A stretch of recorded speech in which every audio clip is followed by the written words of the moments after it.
in relationships, there are these two elements, the relationship and the issue, and very often one is focused on at the expense of the other. So if you're so concerned about the relationship, you may never raise the issue for fear of losing the relationship. On the other hand, the issue may be so important to you that you say, forget the relationship, I'm going to go straight for the issue. And the problem with the latter approach is that if you go straight for the issue, you immediately put the other person on the defensive, and you're much less likely to get a result.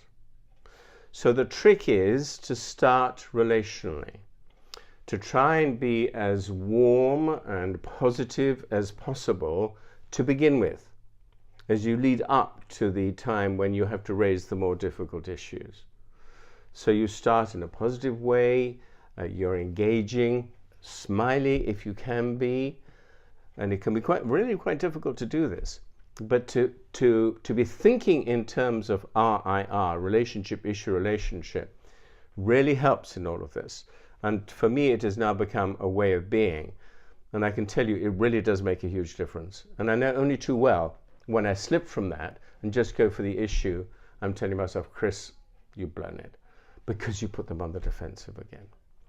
So the whole sense of creating the context, the atmosphere, finding as many positives as you can, and in particular, to self-examine and to see the areas where you can apologize and potentially give some ground. We'll go into this a little bit later. But this is really important, how you create the scene to do this. Hence, in this picture here, you see the whole sense of a theater, creating the scene, relationship, issue, relationship. So you've created the opening scene, you then address the issue as tentatively as you can, being prepared to give ground all the time and to try and see it from the other person's perspective. And then also to close relationally. That way, you're likely to get a win-win outcome. It's really important, this. It makes so much difference. Relationship, issue, relationship. Okay?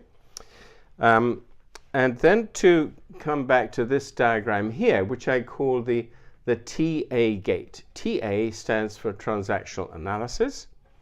It sounds long-winded, but it's actually very simple. It's looking at transactions, how people are with one another, and looking at the power dynamics that exist. So you see in the diagram, you've got PAC down one side, PAC down the other. That's parent, adult, child. It's a function of the power dynamic. It doesn't have to be a parent, doesn't have to be an adult, doesn't have to be a child, but you get the principle. The parent is more powerful than the adult, who's more powerful than the child. So what we're ideally looking for in most relationships is an adult-adult relationship, at least between adults. It's quite natural between parents and children to have a parent-child dynamic, which will have much more of a power element to it. But what we're looking at here is to try and keep a level playing field. So to be as adult as possible and to acknowledge the adult nature of the other person, to try and keep it level. But what happens so often is that one or other partner in a situation goes up into a parenty place and puts the other down. And this is called a crossed transaction. A complementary transaction is when both people agree that this is the level at which should operate, adult-adult. But in a normal parent-child transaction, it's still complementary that it should be like that because that's appropriate. But if you're expecting an adult-adult interaction and somebody does this to you, you feel put down. And then it all kicks off. In terms of feeling put down, then what do? Do you stay down and disappear into a cave?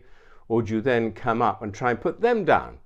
So you begin to tilt the seesaw and it goes up and down like this. And this power dynamic is actually operating in relationships all the time. And so the trick is to try and keep things, bring relationships back to an adult-adult transaction. And that's really important in resolving these difficulties.